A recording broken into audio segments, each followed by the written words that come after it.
So, hi friends, welcome back to Budget Master. Godzilla versus Kong the new empire. ഈ വർഷത്തിൽ ഇറങ്ങാൻ പോകുന്നതിൽ വെച്ച് തന്നെ ഏറ്റവും ഹൈപ്പുള്ള മറ്റൊരു സിനിമ തന്നെയാണ് Godzilla is Kong the new empire. ഈ സിനിമയിലൂടെ നമ്മൾ പ്രധാനപ്പെട്ട പുതിയ ചില കഥാപാത്രങ്ങളെ കാണുമെങ്കിൽ പോലും അതിലുപരി ഈ സിനിമ എന്ന് പറയുന്നത് ഒരു വിഷ്വൽ ട്രീറ്റ് തന്നെയായിരിക്കും എന്നുള്ളതിനെ പറ്റി ഒരു തർക്കവുമില്ല. ഇത് മാത്രമല്ലാതെ ഇതുവരെ നമ്മൾ കണ്ടതിൽ വെച്ചും ഏറ്റവും ശക്തരായിട്ടുള്ള ടൈറ്റൻസിനെ ആയിരിക്കും ഈ സിനിമയിലൂടെ നമ്മൾ കാണാൻ പോകുന്നതെന്നാണ് ഇതുവരെയുള്ള ലീക്കുകൾ പറയപ്പെടുന്നത്. ഇത് മാത്രമല്ലാതെ അതുമായി ബന്ധപ്പെട്ട കുറെ തെളിവുകളും മുൻപ് തന്നെ നമ്മുടെ മുന്നിലേക്ക് വന്നിട്ടുണ്ട്.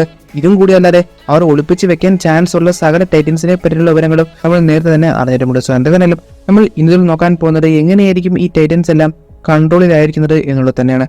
സോ അതുകൊണ്ട് തന്നെ നമുക്ക് വീഡിയോ എടുക്കാനും നിങ്ങൾ എൻ്റെ ചാനലിലെ വീഡിയോ അവർ കാണുന്നെങ്കിൽ ഈ ചാനൽ ഒന്ന് സബ്സ്ക്രൈബ് ചെയ്യുക. ഞാൻ ഇപ്പോൾ പുതിയ നിങ്ങളുടെ വിഷയം. So let's start. ഈ സിനിമയിൽ തന്നെ ഏറ്റവും പ്രധാനപ്പെട്ട ഒരു വില്ലൻ തന്നെയാണ് കാക്കിങ്. കോങ്ങിനെ പോലും ഇല്ലാതാക്കാൻ മാത്രം കെൽപ്പുള്ള ഒരു കഥാപാത്രമായിട്ട് തന്നെയാണ് ഈ ഒരു കഥാപാത്രത്തിന് അല്ലെങ്കിൽ സ്കാർക്കിങ്ങിനെ അവർ പ്ലേസ് ചെയ്യുന്നത്. കാരണം ഹോളോ എർത്തിലേക്ക് കോങ് വരുന്ന ആ ഒരു നിമിഷത്തിൽ പോലും അത്യാവശ്യം കോങ്ങിന് പണി കിട്ടുന്ന രീതിയിൽ അല്ലെങ്കിൽ അത്യാവശ്യം കോങ്ങിന് നല്ല രീതിയിൽ പരിക്ക് പറ്റുന്ന രീതിയിൽ തന്നെയാണ് അവരുടെ ഫസ്റ്റ് എൻകൗണ്ടർ തന്നെ. അതിലുപരി കാക്കിങ് വളരെയധികം അപകടകരമായിട്ട് മാറുന്നത് കാക്കിങ് ആണ് ഷീമോ എന്ന് പറയുന്ന ഏറ്റവും ശക്തനായിട്ടുള്ള ടൈറ്റനിനെ കൺട്രോൾ ചെയ്യുന്നത് എന്നറിയുമ്പോൾ തന്നെയാണ്. അഥവാ ഇതുവരെ നമ്മൾ മനസ്സിലാക്കിയത് പ്രകാരം മോൺസ്റ്റർ വേഴ്സിലെ ഏറ്റവും ശക്തനായിട്ടുള്ള ഒരു ടൈറ്റനാണ് ടൈറ്റൻ ഷീമോ. ഏറ്റവും ശക്തനായിട്ടുള്ള ടൈറ്റൻ മാത്രമല്ല, മറിച്ച് ഏറ്റവും ആദ്യത്തെ ടൈറ്റൻ കൂടിയാണ് ടൈറ്റൻ ഷീമോ.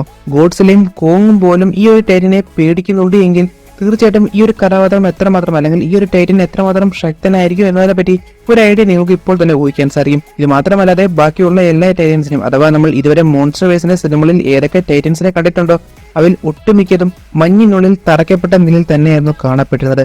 അതുകൊണ്ട് തന്നെ മറ്റൊരു തിയറി മുൻപേ തന്നെ നിലനിന്നിരുന്നു. ഈ ടൈറ്റൻസിനെ എല്ലാം ഈ പരുവത്തിലാക്കി വെച്ചിരുന്നത് അല്ലെങ്കിൽ ഈ ടൈറ്റൻസിനെ എല്ലാം കൺട്രോളിലാക്കി അല്ലെങ്കിൽ ടൈറ്റൻസിനെ എല്ലാം പൂട്ടി വെച്ചിരുന്നത് ടൈറ്റൻ ഷീമോ ആണ് എന്ന രീതിയിൽ തന്നെ. ഇത് മാത്രമല്ലാതെ കോങ്ങിന്റെ ഒരു വെപ്പൺ പോലും ടൈറ്റൻ ഷീമോ കാരണത്താലാണ് നശിക്കുന്നതെന്നും ടൈറ്റൻ ഷീമോ കാരണത്താൽ തന്നെയാണ് കോങ്ങിന്റെ കൈക്ക് പരിക്ക് പറ്റുന്നത് എന്നും മറ്റു ചിലർ അഭിപ്രായപ്പെടുന്നുണ്ട്. സോ അതോടെ തന്നെ ഈ ഒരു കഥാപാത്രം വളരെയധികം സ്ട്രോങ് ആണ്, വളരെയധികം പവർഫുൾ ആണ്, അതിലുപരി വളരെയധികം അപകടകാരിയാണ്. എന്നാൽ ഇവയെല്ലാത്തിനും ഉപരി മറ്റൊരു വാർത്തയാണ് കൂടുതൽ ഞെട്ടിപ്പിക്കുന്നത്. ടൈറ്റൻ ഷീമോയെ കൺട്രോൾ ചെയ്യുന്നത് സ്കാർക്കിങ് ആണ് എന്നുള്ളത്. ഇത് മാത്രമല്ലാതെ ഈ ഒരു സിനിമയെ ബന്ധപ്പെട്ട് ഒരു ലീക്ക്ഡ് ക്ലിപ്പ് പുറത്തു വന്നിരുന്നു. ആ ക്ലിപ്പിലായിട്ട് നമുക്ക് കാണാൻ സാധിക്കുന്നത് ഇതേ ടൈറ്റൻ ഷീമോയുടെ മുകളിൽ നിന്ന് യാത്ര ചെയ്യുന്ന സ്കാർക്കിങ്ങിനെയും. സോ അതോടെ തന്നെ ആ ഒരു കഥാപാത്രം അല്ലെങ്കിൽ ഷീമോയെ സ്കാർക്കിങ് ആണ് കൺട്രോൾ ചെയ്യുന്നത് എന്നതിനെ പറ്റി നമുക്കിപ്പോൾ മനസ്സിലാക്കാൻ സാധിക്കുന്നു. ഇനി അടുത്ത ചോദ്യം, ഇത് എങ്ങനെയായിരിക്കും സംഭവിക്കാൻ പോകുന്നത് എന്നുള്ളത് തന്നെയാണ്. കാരണം നമ്മൾ ഇതുവരെ മോൺസ്റ്റർ വേഴ്സിൽ കണ്ടതിൽ വെച്ചും ഏറ്റവും ശക്തരായിട്ടുള്ള രണ്ട് കഥാപാത്രങ്ങൾ തന്നെയായിരിക്കും ഈ സിനിമയിൽ ഗോഡ്സിലെയും കോങ്ങിനെയും നേരിടാൻ പോകുന്നത്. സോ അതോടെ തന്നെ എങ്ങനെ ഇവരെ തോൽപ്പിക്കുമെന്നോ അല്ലെങ്കിൽ എങ്ങനെ ഇതിൽ നിന്നെല്ലാം രക്ഷപ്പെടുമെന്നോ ഇപ്പോഴേ ഒരു ഐഡിയ നമുക്ക് ലഭിക്കുന്നില്ല.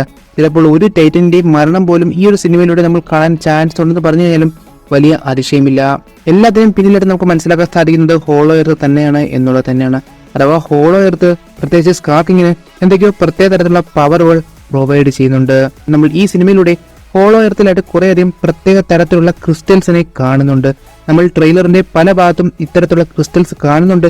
ഇതേ ക്രിസ്റ്റൽ തന്നെ നമുക്ക് സ്കാർക്കിങ്ങിന്റെ ആ ഒരു വെപ്പണിന്റെ അറ്റത്തട്ടം കാണാനും സാധിക്കുന്നു. ഇത് മാത്രമല്ലാതെ സ്കാർക്കിങ്ങിന്റെ ആ ഒരു കണ്ണുകൾ പോലും ഏറെക്കുറെ ഒരു പ്രത്യേക രീതിയിൽ ഗ്ലോ ചെയ്തതായിട്ടും നമുക്ക് കാണാൻ സാധിക്കുന്നുണ്ട്.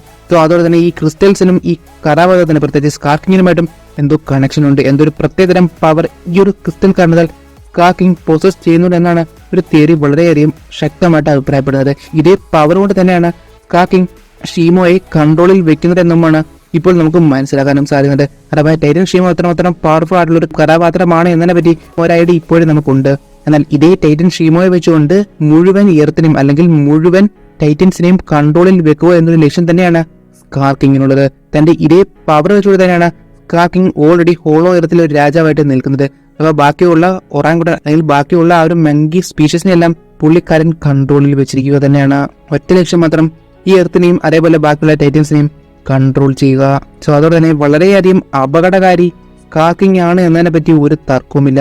ഇത് മാത്രമല്ലാതെ ഏറ്റവും ഒടുവിൽ നമ്മൾ പരിധിരെ കാണാൻ പോകുന്നത് സ്കാർക്കിങ് വേഴ്സസ് ഷീമോ ആണെന്ന് പറഞ്ഞു കഴിഞ്ഞാലും വലിയ അതിശയമില്ല. കാരണം എപ്പോഴാ കൺട്രോൾ സ്കാർക്കിങ്ങിൽ നിന്ന് നഷ്ടപ്പെടുന്നോ ഷീമോ ആ ഒരു നിമിഷം മുതൽ അതിലുപരി വളരെയധികം ശക്തനായിട്ടുള്ള ഒരു അപകടമായിട്ട് മാറും. എങ്ങനെയാണോ ബാക്കിയുള്ള ടൈറ്റൻസ് മഞ്ഞിൽ തറയ്ക്കപ്പെട്ടത് ആ ഒരു രീതിയിൽ തന്നെ സ്കാർക്കിങ്ങും അവസാനിച്ചേക്കാം. ഒരു പരിധി ഈ സിനിമയുടെ അവസാനത്തിൽ നമ്മൾ കാണാൻ പോകുന്നത് അത്തരത്തിൽ തന്നെയായിരിക്കും. എങ്കിൽ പോലും നമ്മുടെ പ്രധാനപ്പെട്ട രണ്ട് മോൺസ്റ്റേഴ്സിൽ അല്ലെങ്കിൽ രണ്ട് ടൈറ്റൻസിൽ ഒരാൾക്ക് നല്ല രീതിയിലുള്ള പണി കിട്ടാനും ചാൻസ് ഉണ്ട്. സോ എന്തായാലും കാത്തിരിക്കാം ഈ ഒരു തിയറിയെ പറ്റിയെല്ലാം കൂടുതൽ മനസ്സിലാക്കാനും. സോ അതോടെ തന്നെ നമുക്ക് ഇന്നത്തെ അവസാനിപ്പിക്കാം. സോ അതിലൂടെ ഇഷ്ടപ്പെട്ടാൽ തീർച്ചയായും നിങ്ങൾ ലൈക്ക് ചെയ്യുക. അവർക്ക് നിങ്ങളുടെ ഉപദേശങ്ങളും ഇവിടെ കമന്റ് ബോക്സിൽ പെടുത്താം. നിങ്ങൾക്ക് നിങ്ങളുടെ ഫാൻറ്റസിയും പ്ലോട്ട്സ് ഇവിടെ കമന്റ് ബോക്സിൽ പെടുത്താം. ഇനി എപ്പിസോഡ് നമുക്ക് ഡീറ്റെയിൽ ക്ലിയർ ആയിട്ടും ബ്രേക്ക് ഡൗൺ ചെയ്യുന്ന പ്രതീക്ഷയുടെ എൻ്റെ യു വാച്ചിങ് വിഡ്ജറ്റ് മാസ്റ്റർ.